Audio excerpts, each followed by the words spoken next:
샬롬. 긴 명절이 지나고 출근길과 학교 등교를 준비하신 걸음들이 많이 분주하실 텐데요. 일상 속에서 누리는 하나님의 쉼과 여유를 오늘 하루 동안 경험하시기를 주님의 이름으로 축복드립니다. 오늘 말씀은 창세기 12장의 말씀 되겠습니다. 여호와께서 아브라함에게 이르시되 너는 너희 고향과 친척과 아버지의 집을 떠나 내가 네게 보여줄 땅으로 가라. 내가 너로 큰 민족을 이루고 네게 복을 주어 네 이름을 창대하게 하리니 너는 복이 될지라. 너를 축복하는 자에게는 내가 복을 내리고 너를 저주하는 자에게는 내가 저주하리니 땅의 모든 족속이 너로 말미암아 복을 얻을 것이라.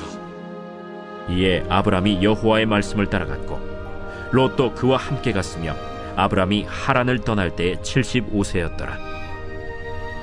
아브라함이 그의 아내 사레와 조카 롯과 하란에서 모은 모든 소유와 얻은 사람들을 이끌고 가나안 땅으로 가려고 떠나서 마침내 가나안 땅에 들어갔더라. 아브라함이 그 땅을 지나 세겜 땅 모래 상수리 나무에 이르니 그때 가나안 사람이 그 땅에 거주하였더라. 여호와께서 아브라함에게 나타나 이르시되 내가 이 땅을 내 자손에게 주리라. 자기에게 나타나신 여호와께 그가 그곳에서 제단을 쌓고 거기서 베델 동쪽 산으로 옮겨 장막을 치니 서쪽은 베델이요 동쪽은 아이라. 그가 그곳에서 여호와께 제단을 쌓고 여호와의 이름을 부르더니 점점 남방으로 옮겨갔더라. 그 땅에 기근이 들었으므로 아브라함이 애굽에 거류하려고 그리로 내려갔으니 이는 그 땅에 기근이 심하였음이라. 그가 애굽에 가까이 이르렀을 때 그의 아내 사레에게 말하되 내가 알기에 그대는 아리따운 여인이라. 애굽 사람이 그대를 볼 때에 이르기를 이는 그의 아내라 하여 나는 죽이고 그대는 살리리니 원하건대 그대는 나의 누이라 하라. 그러면 내가 그대로 말미암아 안전하고 내 목숨이 그대로 말미암아 보존되리라.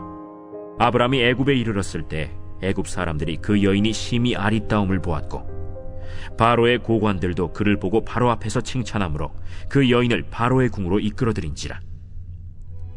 이에 바로가 그로 말미암아 아브라함을 후대하므로 아브라함이 양과 소와 노비와 암수 나귀와 낙타를 얻었더라. 여호와께서 아브라함의 아내 사레의 일로 바로와 그 집에 큰 재앙을 내리신지라.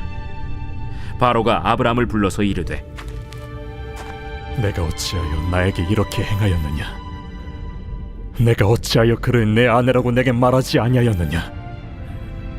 내가 어찌 그를 누이라 하여 내가 그를 데려다가 아내를 삼게 하였느냐? 내 아내가 여기 있으니 이제 데려가라. 바로가 사람들에게 그의 일을 명하매 그들이 그와 함께 그의 아내와 그의 모든 소유를 보내었더라. 창세기 12장을 시작하면서 하나님은 하나님 왕국에 대한 새로운 족보를 시작하시게 되죠. 그것은 바벨탑을 세운 인본주의적인 족보가 아니라 이제 하나님이 손수 택하신 신본주의 족보가 되는 것입니다. 이제 성경의 역사는 아브라함을 통한 그의 자손들에 대한 이야기가 중점적으로 펼쳐지게 되어지는 것이죠. 그러면 왜 아브라함을 부르셨는가 이것입니다. 우리도 마찬가지로 하나님께서 우리를 부르실 때 두려움으로 잘 반응하지 못할 때가 있는데요. 하나님은 아브라함과 우리를 부르셔서 무엇을 하기를 원하실까요? 하나님이 노아를 통해서 온 지면을 쓸어버리시고 멸하시게 되는데 바벨탑의 이야기는 좀 다르죠. 하나님이 그들에게 벌을 내리시긴 하지만 창세기 11장 8절의 말씀을 보면요. 하나님께서 그들을 온 지면에 흩어지게 하셨다라는 거죠. 그 말씀은 언젠가 다시 모으신다라고 하는 하나님의 계획이 있음을 보여주고 있는 것입니다. 그런데 누구를 통해서 다시 모으는가? 바로 하나님이 택하신 아브라함의 자손 중에 그리스도를 보내셔서 하나님의 계획이 성취되고 이제 오순절날 성령을 통해 같은 영이 온 세상 사람들에게 주어짐을 통해서 영적으로 다시 모아지게 만드신다는 것이죠. 그래서 아브라함이 중요한 것입니다. 단지 믿음의 조상이어서 그런 것이 아니라 그가 하나님을 믿음으로 그의 자손이 그 믿음을 지켜내며 메시아의 언약을 받게 되기 때문이죠. 이것은 우리에게도 마찬가지입니다. 이제 다시 우리에게 예수님이 재림의 주로 오실 텐데 우리가 믿음의 조상이 되어서 우리 자손들이 재림의 주를 사모하며 기다리도록 만드는 것. 우리도 아브라함과 같은 중요한 부르심을 받게 된 것입니다. 그러면 하나님의 언약인 7절에 땅을 주리라, 2절에 자손을 주리라, 3절에 땅의 모든 족속이 너로 말미암아 복을 얻을 것이다 라는 언약을 받은 아브라함은 어떤 모습을 보여주어야 할까요? 언약이기 때문에 아직 받은 것이 아니에요. 앞으로 그렇게 하시겠다라고 하시는 말씀이죠. 이때 아브라함은 4절에 이렇게 고백하죠.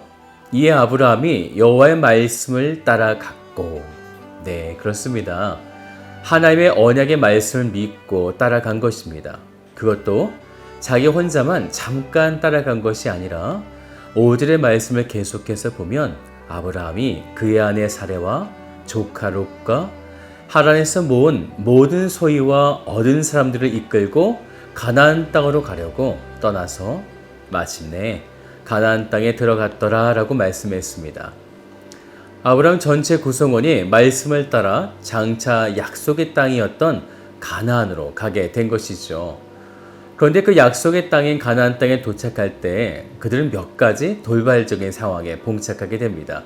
그것은 아무도 없는 땅인 줄 알았는데요. 마침 그 땅에 가보니까 가나안의 7 족속이 차지하고 있었다는 거죠. 그래서 아브라함은 장막을 칠 곳조차 제대로 얻지 못해서 8절의 말씀을 보면요, 베델 동쪽 산으로 옮겨 장막을 치게 되었다는 것입니다. 그리고 또 한 가지는 10절을 보면 그 땅에 기근이 들었다는 것이죠. 이 땅은 약속의 땅이었어요.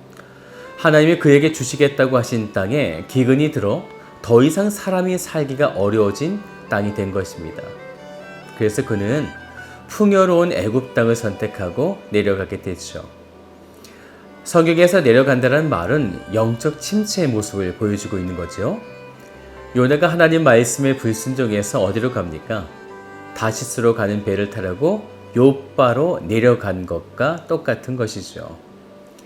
하나님의 부르심을 받고 위대한 메시아의 언약을 지켜낼 아브라함과 그의 자손들에게 하나님은 그들의 생각, 행동, 믿음, 모든 부분에 이 위대한 사명을 감당할 수 있도록 지금 훈련시키고 계신 것입니다.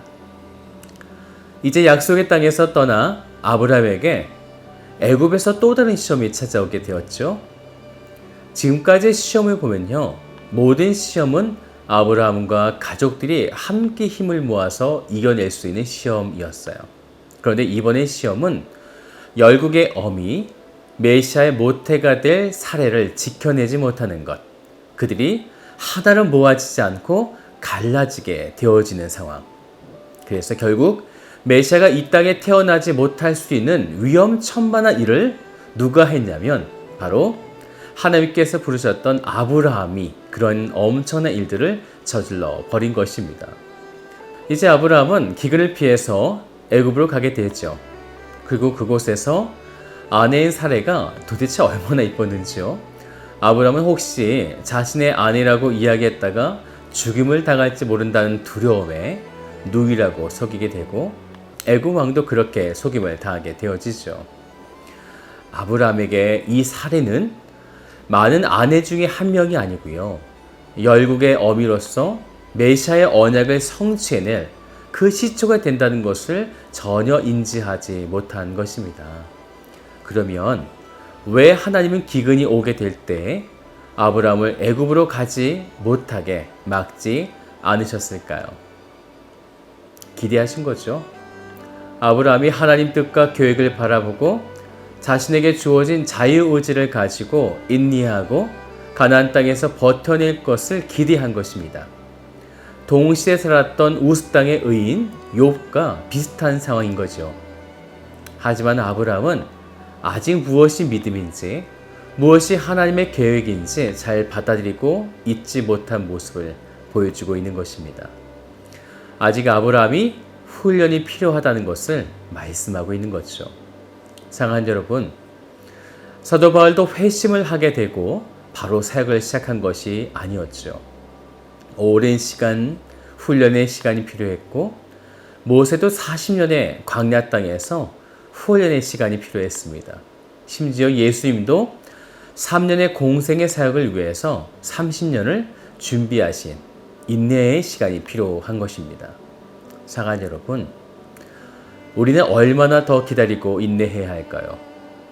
믿음의 훈련을 두려워하지 마십시오. 오늘 하루 하나님이 여러분을 사용하기를 원하시고 부르실 때에 아직 안개와 같은 순간순간들이지만 인내하심으로 하나님의 온전하신 이끄심에 순종하시기를 주님의 이름으로 축복드립니다. 다 같이 기도하겠습니다. 참 좋으신 아버지 하나님 감사드립니다. 주님께서 우리를 부르실 때 우리는 때때로 너무나 연약하여 그 두려움에 하나님 부르심에 응답하지 못할 때가 있음을 고백합니다. 그래서 우리는 순간순간 흔들리고 우리에게 주신 그 믿음을 온전하게 지키지 못했던 연약함이 있음을 주께 고백합니다. 오늘 우리를 이끄시고 주께서 우리를 부르실 때에 매 순간 믿음의 훈련을 통해 하나님의 부르심에 정확하게 응답하고 대답할 수 있도록 주께서 붙잡아 주옵소서. 오늘 하루가 그런 삶이 되도록 주께서 행하실 것을 믿사오며 참 좋으신 예수 그리스도의 이름으로 기도드립니다. 아멘.